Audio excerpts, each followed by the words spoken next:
अब सरकार की स्थिति ऐसी है कि ये तो मंदिर मस्जिद भैंस बकरी पे बात करने वाली सरकार है। आज क्या क्या स्थितियाँ हो गई, उस पर बात करना नहीं चाहती। आज वहाँ पे 20 दिन से वांगचू आपके वहाँ अनशन पे है, उस पर बात नहीं करी इन्होंने। राम मंदिर पे चोरियाँ होगी, उस पर बात नहीं करी इन्होंने। कांग्रेस पार्टी ही आपने क्यों चुनी? देखो, मैं कांग्रेस पार्टी की वैसी पार्टी है जिसने आज देश को खड़ा किया है। आज तक आप एक भी चुनाव नहीं आ रहे। कहीं न कहीं जनता का जुड़ाव हमसे, हम जनता के बीच में रहते हैं। दौसा में लगातार पानी की समस्या सबसे ज़्यादा देखने को मिलती है। अब नहीं तो हमारी सरकार फिर आएगी जब हम उस पर काम करेंगे, जब जनता का जो सपना था वो पूरा होगा। दौसा की जनता को आप एक शब्द में कैसे बयां कर सकते हैं? ये कर्ज मैं उनका नहीं उतार सकता। उन परिस्थितियों में मैं चुनाव जीता और मेरे को आज अच्छा महसूस होता है। मैं भी जनता के बीच में रहता हूँ, जनता मेरे से खूब प्यार करती है। नमस्कार साथियों, मैं दिलीप मीना फिर से जुड़ चुका हूँ ठेठ बात पर। साथियों, इस वक्त हम मौजूद हैं दौसा में और हमारे साथ यहाँ के स्थानीय विधायक मौजूद हैं श्री दीनदयाल बैरवा जी उर्फ डीसी बैरवा जी। नमस्कार जी। नमस्ते। नमस्ते।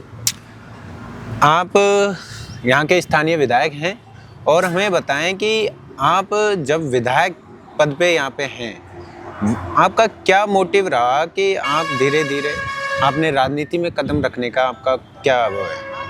जो ऐसा, मैं वैसे तो मेरे पिताजी जो पूर्व प्रधान रहे दौसा से, वो राजनीति में थे और उनकी सीख से, उनके कदमों पे उन्होंने एक बार एमएलए के, 2 बार एमएलए के चुनाव भी लड़े यहाँ पे, हमारे यहाँ पे। तो स्वाभाविक है कि मैंने भी वो रास्ता चुना और मेरे पिताजी ने मेरे को मोटिवेट किया, तो मैं राजनीति में आया, आज मैं विधायक बना। आपका परिवार शुरू से राजनीति में रहा, आप भी प्रधान पद पर राजनीति में आए। आपको क्या लगा कि आप जैसे राजनीति में आपने कदम रखा, आपको क्या ऐसा लगा कि आपको राजनीति में आपके पिताजी के नक्शे कदम पर चलना चाहिए? आपको जो अच्छा, मैं बताऊँ आपको, मैं एक राजनीति एक ऐसा स्रोत है कि राजनीति का ऐसा एक वो है कि आप इसमें अच्छी तरह से आप गरीबों की सेवा कर सकते हैं। आप ऐसा ही जो हमारे गरीब तबके के आदमी, उनकी सेवाएं कर सकते हैं, उनकी आवाज़ उठा सकते हैं। तो स्वाभाविक हमारे पिताजी ने भी राजनीति में बहुत लंबी राजनीति करी। उन्होंने 40 साल तक राजनीति करी, 2 बार एमएलए के चुनाव लड़े, 1 बार प्रधान रहे, जिला पार्षद रहे और उन्होंने गरीबों की सेवा करी।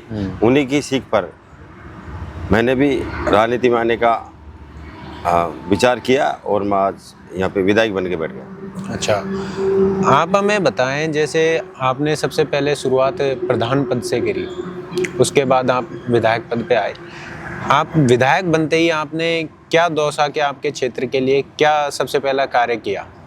देखो, ऐसा मैं बता दूँ आपको, मैं वैसे तो विधायक बनने के बाद मैंने सबसे ज़्यादा तो आज की तारीख में अगर आप बात करते हैं तो दौसा के अंदर एक शांति की, एक अच्छे वातावरण की, जो जनता ने मेरे से वादे करे थे, अगर आप शिक्षा के प्रति, स्वास्थ्य के प्रति, बेरोजगारी के प्रति, हमारे सबसे बड़ा पानी का मुद्दा, इन चीज़ों पर मैंने फोकस किया और जनता के बीच में आया। ये सब चीज़ें लेकर मैं जनता के बीच में आया। अच्छा, आपके राजनीतिक करियर में आपने शुरुआत की तो आपको कितना संघर्ष करना पड़ा और क्या क्या समस्याएं आपको झेलनी? देखो, राजनीति तो संघर्ष ही है। आप इससे, आज मैं जनरल सीट के अंदर एमएलए हूँ, तो पहली बार कांग्रेस पार्टी ने, मैं मानता पूरी राजस्थान के अंदर कांग्रेस पार्टी ने पहली बार एक एससी के व्यक्ति मुझको टिकट दिया।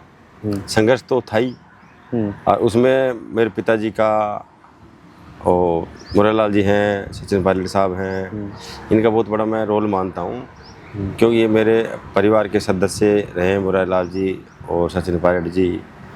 तो इनका आशीर्वाद रहा और मैं यहाँ तक आज जनरल सीट पे विधायक बना। अच्छा, क्या आपको कांग्रेस पार्टी ही आपने क्यों चुनी? इसका पीछे कोई कारण या फिर और कोई पार्टी? देखो, मैं कांग्रेस पार्टी की वैसी पार्टी है जिसने आज देश को खड़ा किया है। आज ये देश चल रहा है, आज ये देश खड़ा है, आज देश जो प्रगति कर रहा है।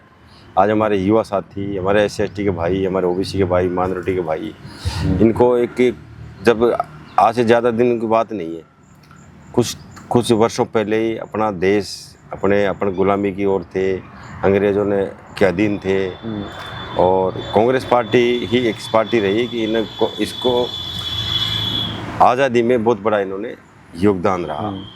इस वजह से मैंने एक पार्टी ज्वाइन की। आपका टर्निंग पॉइंट 2024 में जो उपचुनाव हुए थे, जब यहाँ के मुरारलाल जी सांसद बने, उसके बाद आपको पार्टी ने टिकट दिया और उपचुनाव में आप विजय हुए। जो मैं तो ये मेरी राजनीति का टर्निंग पॉइंट ही मानता हूँ। मैं छोटे पदों पे से खूब रह लिए, जिला पार्षद भी रह लिए, सरपंच भी रह लिए, मैं प्रधान रह लिया, उसके बाद मेरी वाइफ प्रधान बन गई। लेकिन ये 2024 का जो उपचुनाव था, ये मेरे लिए अपने आप में टर्निंग पॉइंट था। ये मुरारलाल जी मीणा साहब यहाँ पे विधायक थे, उसके बाद वो सांसद का चुनाव लड़े, और उन परिस्थितियों के अंदर पार्टी ने, मुरारलाल जी ने और हमारे सब नेताओं ने मिलकर ये तय किया कि दौसा की सीट बरकरार कैसे रखी जाए, कैसे रखी जाए। तो उन लोगों ने मेरे को चुना और जनता ने मेरे को आशीर्वाद दिया, और मैं उन नेताओं की और जनता की बात रखी, और आज मैं यहाँ पे विधायक बना। अच्छा, आपके धर्मपत्नी जी, जिनको लवाण से वो प्रधान है, उनको प्रधान राजनीति में आने का आपके पीछे क्या मोटिव रहा? देखो मैं बताऊँ, वो पहले सरपंच भी रह चुकी है, और वो सरपंच भी जनरल सीट पर ही है हमारे यहाँ पे। तो जनता का कहीं ना कहीं आशीर्वाद मिलता है, जनता के जो अपने वोटर्स हैं जो कहते हैं आपको, तो स्वाभाविक बात है। वो प्रधान रही, अभी प्रधान है, उसके बाद वो पहले सरपंच भी रही, तो जनता ने उनको जब सीटें आई तो उनको चुना, और उनको आराम से आज वो अच्छा महिलाओं की बात करती है, शिक्षा की बात करती है।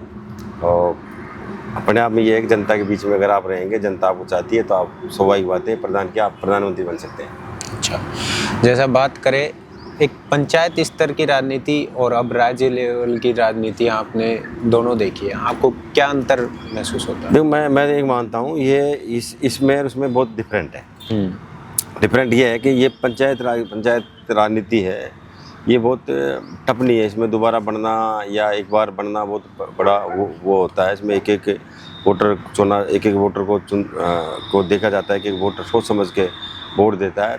तो कहीं न कहीं इसमें, और विधायक की राजनीति तो ऐसी होती है कि आज आप कांग्रेस पार्टी से लड़ रहे हो, आप बीजेपी से लड़ रहे हो, या किसी अन्य बड़ी पार्टियों से लड़ रहे हो, तो कई बार हवा के हिसाब से भी एमएलए बन जाते हैं, ऐसा होता है। लेकिन पंचायत राज में अगर आपका जीतना, और वो भी बार बार जीतना, जैसे हम बात करते हैं तो 5 से 7 चुनाव कंटिन्यू, 2 बार सरपंच रहे, 2 बार प्रधान रहे, जिला पार्षद रहे, ये कंटिन्यू, ये कहीं न कहीं जनता का विशेष लगाव मानो, जुड़ाव मानो, वो अच्छा सोचते होंगे, अच्छा काम करते हैं हम लोग, इसलिए ये सब है।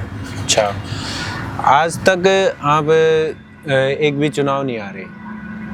हाँ, यस, ये तो मैं अभी कह रहा था आपसे बार इसमें मैंने आपको जो चीज़ें गिना दी, 2 बार सरपंच, 2 बार प्रधान, 2 बार जिला पार्षद, और ये आपके सामने मैं विधायक भी बनाऊँ, और विधायक उन परिस्थितियों में बनाऊँ जब राजस्थान के अंदर 7 चुनाव हुए, उपचुनाव 7 हुए, और 7 में से एकमात्र हम जीत पाए, वो भी जनरल सीट पे।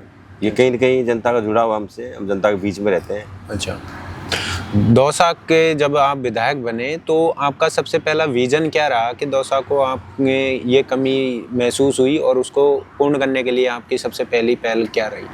देखो, हमारे दौसा के अंदर क्या है कि कुछ समय पहले से जब मैं गुर्जर आरक्षण चला, उस टाइम से कुछ समय ऐसा रहा कि कुछ जातिगत संघर्ष की हुए छोटे मोटे, तो कानून व्यवस्था ठीक नहीं थी, और उसके बाद फिर धीरे धीरे सुधार की ओर रहा। मुरारलाल जी हमारे यहाँ पे एमएलए बने, सांसद बने, उन्होंने अच्छे प्रयास करे। उसके बाद फिर जब मेरे को यहाँ पे विधायक का टिकट दिया गया, तो जनता ने का सबसे बड़ी बात ये थी कि भाई अगर आप विपक्ष में भी रहेंगे, सब कुछ है, कामकाज भी आप करेंगे, ये भी हमको भरोसा है, लेकिन दौसा के अंदर शांति व्यवस्थाएँ बनी रहे। इसी चीज़ को लेकर जनता ने मेरे को चुना। अच्छा, दौसा में लगातार पानी की समस्या सबसे ज़्यादा देखने को मिलती है, उसको लेकर के आपने क्या प्रयास करे और कहाँ तक आपके प्रयास सफल हुए? देखो, दौसा के अंदर 15-20 साल से पानी की वास्तव में किल्लत थी, पूरे ज़िले में किल्लत थी। उसका हमारे गई सरकार थी, उससे पहले जो 8 में सरकार बनी कांग्रेस की, उस टाइम से ही हमारे की सरदा प्रोजेक्ट हम लोग लेके आए, जिसमें मुरारलाल जी मीणा साहब का उसमें अथक प्रयास रहा। तो वो 2008 की जो सरकार बनी उसके बाद वो लेके आए थे, लेकिन फिर हमारी सरकार खुद ही हम लोगों ने उसमें वो प्रोजेक्ट ढीला हो गया, यानी उसमें बीजेपी ने काम नहीं किया। उसके बाद फिर हम 18 में सत्ता में आए, वही मुरारलाल जी ने प्रयास किया और पूरे विसर्धा प्रोजेक्ट पूरे ज़िले के लिए जो आज मूर्त रूप ले चुका है, और मैं मानता हूँ 70% वो कार्य हो चुका है। ये तो फिर हम सरकार ने हमने खुद ही, लेकिन ये प्रोजेक्ट हमारा जो पानी की जो समस्या थी, ये हमारे ये कार्यकाल था सरकार का, उसी का टाइम था लास्ट टाइम, लेकिन हमने सरकार खुद ही, फिर आज ये सरकार उस पर काम नहीं कर रही, और ये आज करीब 2.5 साल हो गई, 2.5 साल होगी, जबकि उसका पूरा टेंडर वगैरह सब कुछ सारा जो भी होना था, जो पानी आपको यहाँ लाना था, वो 2024 से पहले आना था। 2025 में चले गए, 26 में चले गए हम लोग। अच्छा। लेकिन ये सरकार उस पर काम नहीं कर रही। लेकिन ये है कि वो करीब 70% काम हो चुका है। अब नहीं तो हमारी सरकार फिर आएगी, जब हम उस पर काम करेंगे, अब जनता का जो सपना था वो पूरा होगा। अच्छा, आपने बात कही कि आपकी सरकार नहीं है। जब आप विधानसभा में जाते हैं और सरकार से आपके विकास के लिए आप क्या इस्तेमाल करते हैं, क्या बातें बोलकर आप सरकार से आपका विकास तो ये विकास, हम तो विपक्ष में हैं, विकास तो हम तो हमारा जो विधायक मद है उसमें हम हमारे कार्यकर्ताओं का जो भी हमारे क्षेत्र की समस्या है, पानी की हो, चाहे कोई भी स्कूलों की आज क्या स्थिति हो रही है, और उन सब पे हम उसमें काम करते हैं। बाकी आप जैसे विधानसभा में जाते हैं तो आप कैसे डील करते हैं आपके विकास को लेकर के? मैं उसी बात पे जाना चाह रहा हूँ आपको, मैं उसी बात पे जाना चाह रहा हूँ मैं। अब सरकार की स्थिति ऐसी है कि ये तो मंदिर मस्जिद भैंस बकरी पे बात करने वाली सरकार है। आज क्या क्या स्थितियाँ हो गई, उस पर बात करना नहीं चाहती। आज वहाँ पे 20 दिन से वांगचुंग आपके वहाँ अनशन पे है, और उस पर बात नहीं करी इन्होंने। राम मंदिर में चोरियाँ होगी, उस पर बात नहीं करी इन्होंने। ये आज स्थिति क्या, स्कूलें जर्जर है, उस पर बात नहीं करते। ये विकास तो करा नहीं पा रहे। आज हमारे दौसा स्थिति देखो, जो कांग्रेस सरकार में हमारे जो कितने रोड बने, क्या हुआ शिक्षा के प्रति, कॉलेजों के प्रति, आज कितनी कॉलेज है हमारे दौसा के अंदर, शायद हर ब्लॉक के अंदर महिला कॉलेज, वो कॉलेज हमारे यहाँ पे मेडिकल कॉलेज है, लॉ कॉलेज है, एग्रीकल्चर कॉलेज है, सारे कॉलेज है, उनके अंदर आप स्टाफ नहीं है। तो ये कुछ नहीं कर पा रहे, ये तो खुद ही विकास नहीं कर पा रहे, ये तो आराम से मौज कर रहे हैं सरकार। तो इसके पीछे सबसे बड़ा कारण क्या हो सकता है? इसके पीछे सबसे बड़ा कारण क्या है? हाल ही में देखो चाहे पहले देखो, इन्होंने चाहे केंद्र की बात करो चाहे यहाँ की बात करो, बड़ी बड़ी बातें करते हैं। आज हिंदुस्तान तो वहाँ पहुँच गया, आज साहब अब हिंदू वहाँ पहुँच गए, आज हिंदू खतरे में है, ऐसी बातें करते हैं ये लोग। अरे हिंदू तो जब मुगलों ने राज किया यहाँ पे, 500 साल राज किया मुगलों ने यहाँ पे, बिल्कुल। जब हिंदू खतरे में नहीं था। रात तो हिंदू प्रधानमंत्री है, आज फिर हिंदू खतरे में कैसे जा रहा है आप? अच्छा, ये तो बातें खोखली बातें करते हैं। विकास के नाम पे कभी इन्होंने काम नहीं किया, विकास के नाम पे कभी चुनाव नहीं लड़ा। ये धर्म के नाम पे, मंदिर मस्जिद के नाम पे और भैंस बकरी पे, गाय बकरी पे बात करते हैं लोग। अच्छा, आपने आपके क्षेत्र में महिलाओं और बच्चियों के लिए स्वास्थ्य, शिक्षा और उनकी सुरक्षा के लेकर के क्या नए नए उपाय किए? देखो हम आज हम कंटिन्यू, आज हमारे कल भी आपने एक सोशल मीडिया पे वीडियो देखा होगा आप लोगों ने, किस तरीके से दो जो जिनको कहूँ मैं, आपको मैं, असामाजिक तत्व बच्चों के साथ क्या हरकत कर रहे हैं। हाँ। वैसी चीज़ें जब भी हमारे यहाँ पे कोई छेड़छाड़ियाँ होती है या कोई ऐसे कोई बलात्कारी घटनाएं होती है, ऐसी कोई चीज़ें होती है, तो हम एक्टिव रहते हैं इन चीज़ों के अंदर। हम प्रशासन से बात करते हैं, धरना करते हैं, प्रदर्शन करते हैं, ये सब चीज़ों को लेकर हम एक्टिव रहते हैं ताकि हमारी बहन बेटियाँ सुरक्षित रहे। अच्छा, दौसा को स्मार्ट सिटी बनाने के लिए आपके पिछले 2-3 सालों में आपने क्या? देखो दौसा की स्मार्ट सिटी, दौसा तो एक ऐसा ज़िला है दौसा जो अपने आप में मायने रखता है। इधर राजधानी जयपुर जो प्रदेश की राजनीति उसके नज़दीक है, आप जो देश की राजनीति दिल्ली है उसके भी आप नज़दीक हो। आप यहाँ तो 40 मिनट पहुँचो और आप 2 घंटे में वहाँ पहुँचो। ये दिल्ली मुंबई एक्सप्रेस वे है, पहले का NH के हाईवे है, और एक ऐसा मिड क्षेत्र है यहाँ पे, तो ये अपने आप में स्मार्ट सिटी की तरफ अग्रसर है। मैं देखता हूँ आने वाले समय में एक नोएडा जैसा शहर बनेगा, ये दौसा शहर, उसके लिए हम प्रयासरत हैं। और आने वाले हमारे समय में हमने एक नेशनल कॉरिडोर की बात करी थी हम, जो हमारी सरकार गई सरकार थी, उसमें कुछ बजट भी घोषणा करी थी हमारे जो उस टाइम पे सीएम थे गहलोत साहब ने, लेकिन ये सरकार पलटी। तो वैसे हम योजना के जो हैं, आज यूआईटी है आई है, ये भी कांग्रेस की देन है। आज यूआईटी है हमारे यहाँ पे, हम नगर परिषद है हमारे यहाँ पे, आज ये कांग्रेस की देन है। इस क्षेत्र में ऐसा एजुकेशन हब है हमारे यहाँ पे, प्राइवेट कॉलेज, सरकारी कॉलेज, एजुकेशन हब है दौसा, जिसमें मैं मानता हूँ कि पूर्वी राजस्थान के सारे बच्चे हमारे आज यहाँ पे एजुकेटेड है, जिसमें कोचिंग सेंटर है, दुनिया भर के इंस्टीट्यूट वगैरह सब कुछ है, ये सब। तो ये मानता हूँ दौसा वास्तव में आने वाले समय में स्मार्ट सिटी होगा। आपको दौसा के क्षेत्र में आपको कौन सा ऐसा क्षेत्र सबसे ज़्यादा पसंद है जहां आपको लगे कि जनता भी आपके साथ विकास में सहभागी बने? देखो ऐसा मैं अगर मेरे लिए तो पूरा विधानसभा ही मैं पसंद करता हूँ, पूरी विधानसभा को ही। उसमें मैं सबसे ज़्यादा तो मैं पसंद करता हूँ पचवारा को, जिसको मीणा हाई कोर्ट बोलते हैं, उसको ज़्यादा मैं पसंद करता हूँ। अब उन परिस्थितियों में भी मेरे को अगर जातिगत बात करते हैं तो उन परिस्थितियों में मेरे को वहाँ पे अच्छा वोट डाला उन लोगों ने अच्छा वोट डाला। लगी बाकी तो पूरी जनता मेरे लिए शर्माते हैं, मेरे लिए देवतुल्य है मेरी पूरी जनता। दलित वर्ग के लोगों को राजनीति में क्या स्थान दिया गया? देखो आज कांग्रेस की वजह से ही आज दलित हमारा SC/ST का भाई, OBC का भाई, जो दलित वर्ग से आता है, आज राजनीति में है।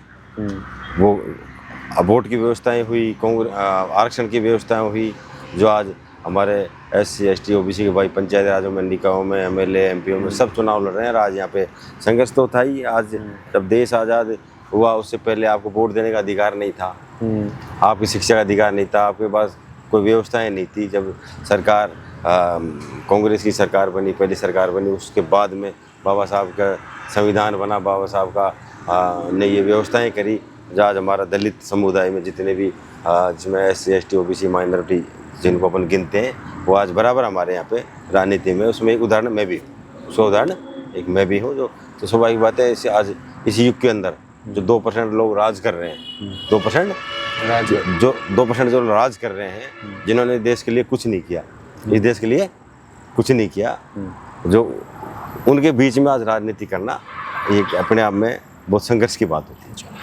कुछ लोग कहते हैं कि दलित वर्ग के लोग अपने मुद्दे से भटक जाते हैं जब वो विधानसभा के AC वाले कमरों में जाते हैं। देखो मैं ये बात तो मैं सत्य बात कहूँगा। आपने क्या बहुत शानदार क्वेश्चन पूछा, इतना शानदार क्वेश्चन पूछा, और उसके क्वेश्चन के लिए मैं आपको बिल्कुल धन्यवाद देता हूँ। आपने कैसा क्वेश्चन पूछा।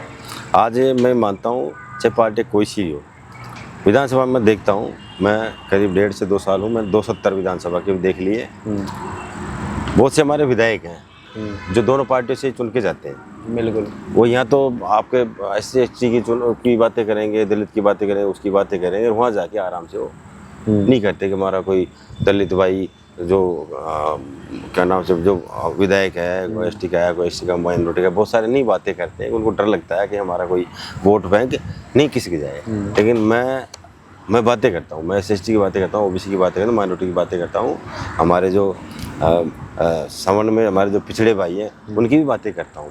बातें आपको करने का अधिकार है। आपको बिल्कुल, अगर आप जिस कौम से और आप जिस समाज से आप विधायक बन के गए हो, आपको उनकी बातें करनी पड़ेगी आपको। क्योंकि आज भी हम लोग बहुत पीछे हैं, चाहे राजनीतिक क्षेत्र हो, चाहे आपका कोई सी क्षेत्र हो, बहुत पीछे हैं। तो आपको बातें करनी चाहिए, क्योंकि जनता ने आपको इसलिए चुना है। आपको आरक्षण व्यवस्थाएं अगर आपके पास नहीं होती, अगर आपकी व्यवस्थाएं आरक्षित सीट नहीं होती, तो आप विधायक नहीं बनते। तो आप जिस आरक्षित सीट से आप विधायक बन के जा रहे हो, और आप उसी की बात नहीं कर रहे हो, तो मैं उसका आपको विधायक बनने का कोई अधिकार नहीं है। कुछ लोग बाबा साहब अम्बेडकर जी की बातें कर दलित वर्गों के लोगों को बहला फुसलाकर अपना वोट बैंक बना लेते हैं। देखो मैं बताता हूँ आपको, मैं आज भी मैं बता दूँ आपको, मैं दलित वर्ग SC/ST OBC माइनॉरिटी, ये दलित वर्ग में आते हैं। ये बाबा साहब के कम एजुकेशन की कमियां हैं, शिक्षा की कमियां हैं, तो बाबा साहब के नाम पे बहुत सी राजनीतिक पार्टियां यहाँ पे, जिसमें मैं बता दूं आपको, बहुत सी राजनीतिक पार्टी उनको आगे लेके आ, तो बीजेपी मान रही है बाबा साहब को। बिल्कुल मोदी जी भी विधानसभा में उसको रख के ये घूम रहे हैं। एक तरफ बात करते हैं 400 की, अगर हम संविधान संशोधन करेंगे तो ये तो बीजेपी मानने लगी आज तो बाबा साहब को, कि इनको पता है हमारे जो दलित वर्ग है बाबा साहब के अनुयायी हैं, बाबा साहब ने के हिसाब से वो चलते हैं, उनके आदर्शों पर चलते हैं वो लोग। क्या ERCP जैसी बड़ी योजनाओं का यहाँ पर जो बड़ा हलचल है उसकी अपनी तरफ से वो बता रहे हैं कि भागीदारी लेते हैं कि हमने ये कराया है? ऐसा है, मेरी बात सुनो आप, हमारा ईश्रदा प्रोजेक्ट जो तैयार बन के पड़ा है, ये लोग उसी को चालू नहीं करवा पा रहे। ERC कब लेके आएंगे? अच्छा। विजन 2047 की बात करते हो, 2027 की तो कर लो आप। अच्छा। 2027 की बात कर लो आप इस पे कर लो, आप लोग 2000 में ईश्रदा का पानी लिया 2027 तक। 2047 की बात करने वाले ये भी, ये ERCP की कहाँ ERCP है बताओ आप? अच्छा। क्या किया ERCP बताओ ना, हमारे सामने बैठो आप। बीजेपी वालों से कहता हूँ, चैलेंज साथ कहता हूँ, हमारे साथ बैठो आप, ERCP हमने ये किया लाओ, बताओ हमको, और कब तक पूरा कर देंगे? बस बड़ी बड़ी बातें करते हैं, हवा में बातें करते हैं, ये कुछ नहीं कर पाएंगे। ये ERCP का ये फंडा था, इन्होंने जो चुनावी फंडा इन्होंने अपनाया और राजस्थान में आज सत्ता पे बैठ गए।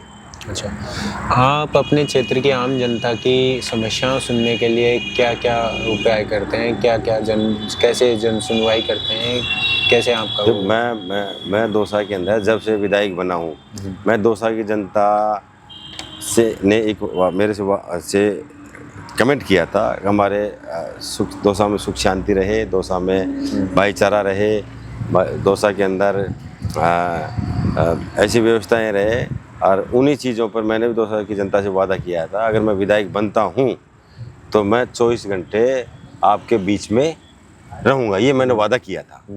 और शायद आप देख लो, मैं इतनी बात तो नहीं कहूँगा, बड़ी बात तो, लेकिन मैंने 200 विधायकों के अंदर शायद मैं पहला विधायक हूँगा जो मैं डेली जन सुनवाई करता हूँ।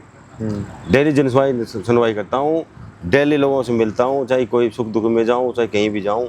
मैं सुबह भी, आज मेरा यहाँ दौसा से 3 किलोमीटर पे हाईवे पे मेरा मकान है, जहाँ पर आप आज बैठे हैं। मैं डेली जन सुनवाई करता हूँ, चाहे कोई भी आदमी, मेरा भाई कभी भी आ सकता है, रात को भी आ सकता है, दिन में भी आ सकता है। तो ये सब चीज़ें मैं लेके चल रहा हूँ। और भाई जनता ने मेरे को चुना है तो जनता के बीच में रहूँ, मैं जनता के सुख दुख में भागीदारी बनी मेरी। अभी पेपर लीक और बेरोजगारी की जैसी समस्याओं को लेकर के युवाओं के साथ जो खिलवाड़ हो रहा है, पेपर लीक माफिया के जो लोग हैं उन पर सख्त कार्रवाई क्यों नहीं हो पा रही? देखो मैं बता दूँ आपको, मैं हमारे जो पूर्व डिप्टी CM है सचिन पायलट जी, उन्होंने सत्ता में रहते हुए पेपर लीक को लेकर आंदोलन किया। अजमेर से जयपुर तक उन्होंने पद यात्रा करी, उसमें मैं खुद शामिल था, मैं उसमें खुद शामिल था। उस टाइम पे भी पेपर लीक हो रहे थे, पेपर लीक आज भी हो रहे हैं, पेपर लीक आज भी हो रहे हैं। आज नीट का पेपर हो गया, हमारे 23 लाख हमारी बहन बेटियां, उनका कहीं 20 से 22 बच्चियां ने सुसाइड कर लिया। ये इस पे काम करने की ज़रूरत है। इसका ढांचा, इसका जो ढांचा जो है ना, उसमें बहुत सुधारने की ज़रूरत है बहुत अभी, ताकि पेपर लीक नहीं हो। पेपर लीक नहीं, आए दिन पेपर लीक हो रहे हैं, इस पर बहुत मंथन करने की ज़रूरत है। हमारे राहुल गांधी जी, हमारे सचिन पायलट जैसे नेता इस पर कंटिन्यू काम कर रहे हैं। आप राजनीति में उतरे, आपने अपना आइडल किसको माना? मेरा आइडल सचिन पायलट, आइडल मेरा सचिन पायलट। क्या आपको लगा कि सचिन पायलट आप क्या युवा हैं, अच्छी सोच है, दौसा सांसद रहे, जब उनसे प्रेरित था मैं, जब उनसे मैं प्रेरित था 2004 में दौसा सांसद बने। और मेरी अवस्था के हैं और परिवार से लगाव भी था। उनके पिताजी स्वर्गीय राजेश पायलट जी दौसा में कंटिन्यू पूरे 6 से 7 चुनाव लोकसभा के लड़े, पूरे जीते। उनके बाद उनका देहांत हुआ हमारे इसी गांव में, हमारे यहाँ पे। और उसके बाद रमा जी बनी, सचिन पायलट जी बने। मैं उस टाइम से मैं प्रेरित हूँ। युवाओं की बात करते हैं, अच्छी बातें करते हैं। मैंने आप पेपर लीक की बातें करी कि देखो एक ऐसे व्यक्ति थे जो सत्ता में रहते हुए भी और जो गलत व्यवस्थाएं थी शिक्षा के प्रति, वो आवाज़ उठाई उन्होंने। इसलिए मैं उनसे प्रेरित होके और आज मेरे आइडल। आपने दौसा में रोजगार के लेकर के यहाँ के जैसे मजदूर वर्ग के लोग हैं उनको लेकर के यहाँ पे रोजगार की क्या क्या व्यवस्थाएं हैं? देखो, सरकार तो कोई रोजगार दे नहीं रही। आपके कोई ऐसा कोई यहाँ पे कोई काम हो नहीं रहा तो सरकार किसी को कोई आपके अकेले को आपको कोई बड़ा कोई यहाँ पे प्रोजेक्ट इंडस्ट्री ये ला लिया, कोई बड़ा प्रोजेक्ट ले लिया, कोई बड़े कोई काम दे दिया, तो ऐसा कोई तो है नहीं। लेकिन दोसा क्या कि धीरे धीरे एक प्रोग्रेस की हो रहा है। हमारे मजदूर भाई है जो टाइम पास कर लेते हैं, कहीं भी मजदूरी मिलती है कर लेते हैं, लेकिन बाकी सरकार ने ऐसा कोई कार्य नहीं किया यहाँ पे। अच्छा, बात करें दौसा की जनता को, आप एक शब्द में क्या कैसे बयां कर सकते हैं? देख, दौसा की जनता ने तो मेरे को विधायक बनाया है, उसको तो मैं यहाँ पे सर पे रखता हूँ, मेरे सर पे रखता हूँ। ये कर्ज मैं उनका नहीं उतार सकता। उन परिस्थितियों में मैं चुनाव जीता और मेरे को आज अच्छा महसूस होता है। मैं भी जनता के बीच में रहता हूँ, जनता मेरे से खूब प्यार करती है, मैं भी जनता से खूब प्यार करता हूँ। तो मैं जनता को तो मेरे आशीर्वाद है। मैं उम्मीद करता हूँ दौसा की जनता ऐसे मेरे ऊपर आशीर्वाद बनाए रखे। अगर अब इस वीडियो के दौरान आपको यहाँ की जनता देखे तो आप यहाँ की जनता को और यहाँ के युवाओं को क्या संदेश देना चाहेंगे? जो हमारे युवा हैं, जो आज युवाओं की आपने बात करी, एक मैं बहुत बड़ा बहुत बड़ी बात कहना चाहूँगा। हमारा आज युवा साथी बेरोजगार तो है कि सरकार कुछ कर नहीं रही, सरकार कुछ नहीं कर रही, लेकिन हमारे युवा साथी आज नशे के प्रति बहुत ज़्यादा अंदर तक घुस चुका है। तो उसके मैं मेरे युवाओं से कहना चाहता हूँ, आप ये नशे की जो लोगों में लत है वो छोड़ें और अपना खुद का जीवन बचाएं, अपने स्टेट का बचाएं अपने, क्योंकि आप युवा हैं जो आप भारत के निर्माण करता है आप लोग। मैं युवाओं से मैं ये मैसेज देना चाहता हूँ, नशे के प्रति जो हमारे युवा भाई अग्रसर हैं वो इनके बैक हो और ताकि हमारे अच्छे देश का निर्माण करें।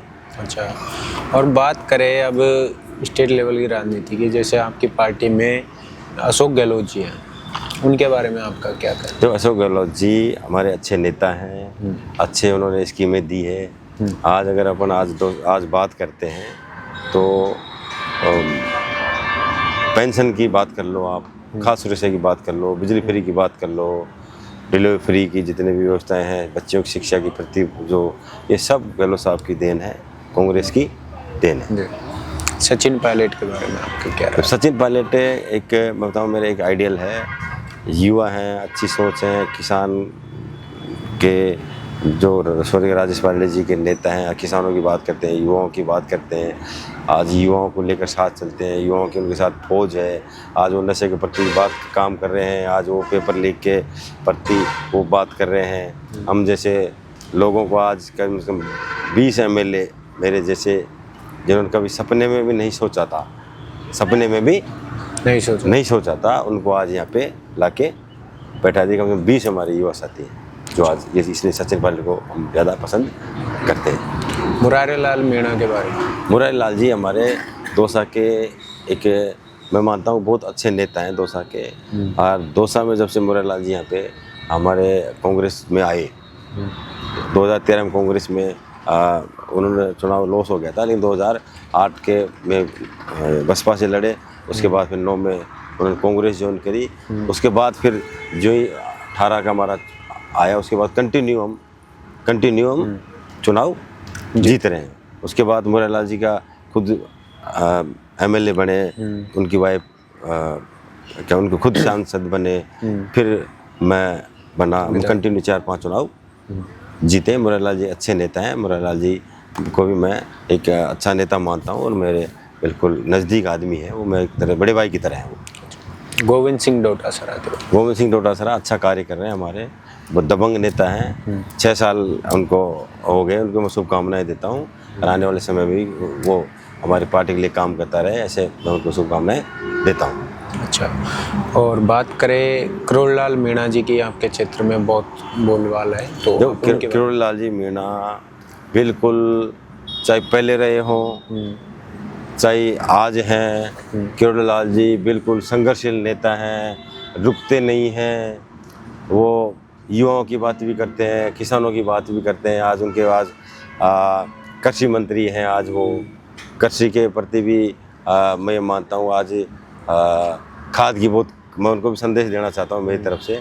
आज खाद की यूरिया खाद मानो, DAP मानो, जो भी खाद मानो, उसकी बहुत कमियाँ हैं। काला बाजारियाँ हो रही है, उनकी रोकथाम के लिए वो काम करें। आज उन्होंने कई जगह छापेमारियाँ करी है, उस पर 150 करोड़ रुपए, 150 लाख रुपए, करोड़ों रुपए पकड़ में आए हैं। आप उनके बारे में भी करोड़लाल जी बातें करें। बाकी करोड़लाल जी संघर्षशील नेता हैं, अच्छे नेता हैं, और मैं तो ये मानता हूँ, अगर मैं उनको शुभकामनाएं देता हूँ, आने वाले भी समय उनका ठीक रहे। उनके ऊपर एक इल्ज़ाम लगा था अभी कुछ दिन पहले कि उन्होंने घोटाला किया है, ये जो फैक्ट्री मैं बता एक उसी बात की वही बातें कर रहे हैं करोड़लाल जी की। आज कृषि मंत्री हैं, कृषि मंत्री बनने के बाद उन्होंने कई जगह, मैं मानता हूँ शायद 100, 150, 200 जगह उन्होंने छापेमारी करी। खाद बीज की दुकानों पर करी, उन्होंने फैक्ट्रियों पर करी, उन क्या क्या कार्रवाई हुई, उन्होंने विधानसभा में अवगत भी कराया था। लेकिन ये बार बार आप कुछ छापेमारी क्यों कर रहे हो? आपके पास सिस्टम है, तंत्र है, आपके पास अधिकारी हैं, आप उनको आगे करो। खुद कर रहे हैं। अभी को लेन देन का मामला है, उनका भी नाम आ गया, FIR में उनका भी नाम आ गया। ये सब चीज़ें उनको भी आगे आकर उनको इन चीज़ों को सबको आगे करना चाहिए, ताकि ये पता लग जाए कि ये भ्रष्टाचार क्यों हुआ है, ये भ्रष्टाचार क्यों हुआ है। बात करें पांचना बांध के मुद्दे को लेकर के, आप पांचना बांध का जो मुद्दा है, जो 20 साल में किसानों को पानी मिला है, उसका श्रेय करोड़लाल मीणा जी को देना चाहेंगे? देखो मेरी बात सुनो, ये पांचना बांध पहले बन के तैयार हो गया था, पानी क्या हो सकता है, उनको जरूरत नहीं थी उस टाइम पे। और जिन लोगों ने एक्स्ट्रा पानी मांगने की बात करी, हो सकता है उनको उस टाइम पे आवश्यकता नहीं हो। आवश्यकता एक जननी है, आवश्यकता है कि जननी। अभी आपको प्यास नहीं है तो नहीं है। अगर आपको ज़बरदस्ती कोई पानी पिलाए तो आपको प्यास नहीं है तो नहीं है। तो आपकी हो सकता है बाद में आपको पानी की जरूरत पड़े तो आप पानी अपने आप मांग लेंगे। उस टाइम पर लोगों को इन चीज़ों की जरूरत नहीं थी। बाद में, और मैं तो कहीं ना कहीं मानता हूँ इनमें कहीं ना कहीं बीजेपी की चाल थी, ताकि ये जातीय संघर्ष हो और बीजेपी को फायदा मिले। उसमें सब नेता अपनी रोटियां सेक रहे हैं राजनीति की। अच्छा, अगता की मेरा राजनीति रोटियां सेकने का काम किया है। नहीं ऐसी कोई, आज जब इतनी बात होने की जरूरत कहाँ पड़ रही थी? आप जब ये अव्यवस्थाएं हुई या उस टाइम पे कोई विरोध हुआ, उस टाइम पे 2 आदमियों की कमेटी बना के संशोधन कर लेते कि साहब ये लो जी। आप स्थिति वहाँ तक चली गई थी। अगर ऐसी कोई घटनाएं होती तो मैं चाहता हूँ हमारे जो उस टाइम पे आरक्षण की बात हुई थी, गुजरात आरक्षण की, वो ही हम हमारे जो कटाक्ष हो गई थी 2 कास्टों में, उसको हम बहुत बड़ी मुश्किल से अब जाके उसको हमने लेवल पे लेके आए हैं। उसमें मुरारलाल जी साहब हमारे यहाँ के सांसद है, जो MLA साहब हैं, सचिन पायलट जी नेता जैसे, उन लोगों ने इसमें बहुत काम किया। और जो हमारे जो 2 कास्टों में, गुजर मीणाओं में जो फ्रैक्शन था, वो करीब मिट गया था। लेकिन ये बीजेपी की चाल थी। और ये पांचना बांध जैसे मुद्दे को इन्होंने आगे किया ताकि दोनों कास्टें लड़े और बीजेपी को फायदा हो। लेकिन ईश्वर सब कुछ ईश्वर करता है। आज सब अपनी अपनी जगह है, और वो जिनको पानी पहले चाहिए था उनको पानी मिल गया, जिनको अब चाहिए था उनको पानी मिल गया, और बैठ के संशोधन हो गया। सब अपनी अपनी राजनीति की बातें करते हैं। नरेश मीणा के बारे में आपका क्या कहना? तो नरेश मीणा अच्छा है, मेरा युवा है, संघर्षशील है, उनको मेरे अच्छे मित्र हैं।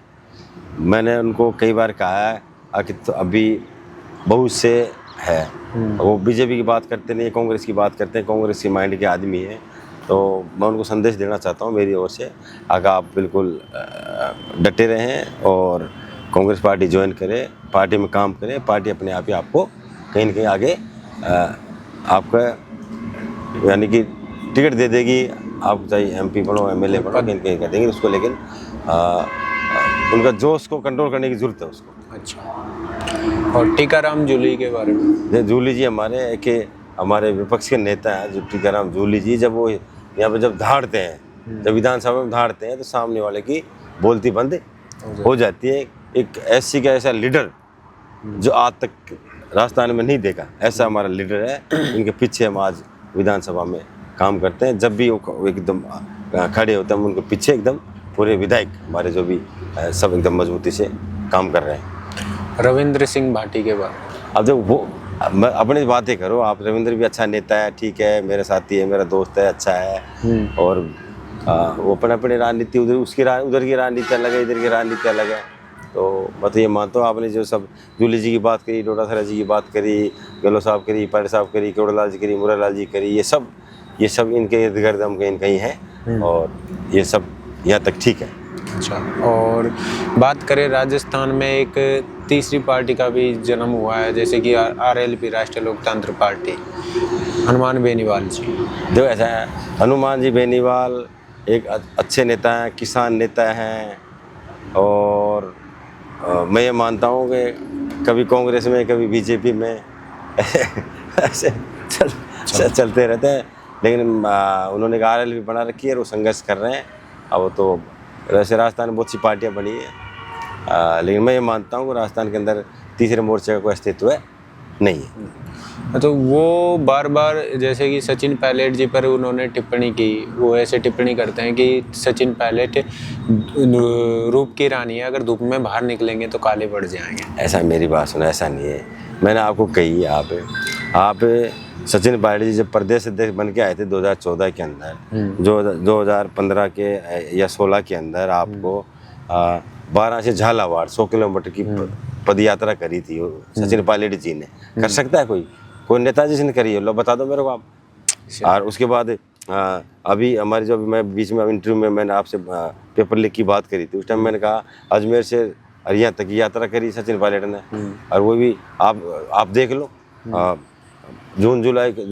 मई जून के महीने में जब तपती धूप के अंदर यात्राएं करी, ये निकल के बताओ आप तो 100 किलोमीटर की यात्रा करी सचिन पायलट ने। तो ऐसा ये तो बोलने में कुछ ही बोल सकते हैं। कोई चल के बताओ, लाओ कोई, आओ हमारे साथ चलो ना।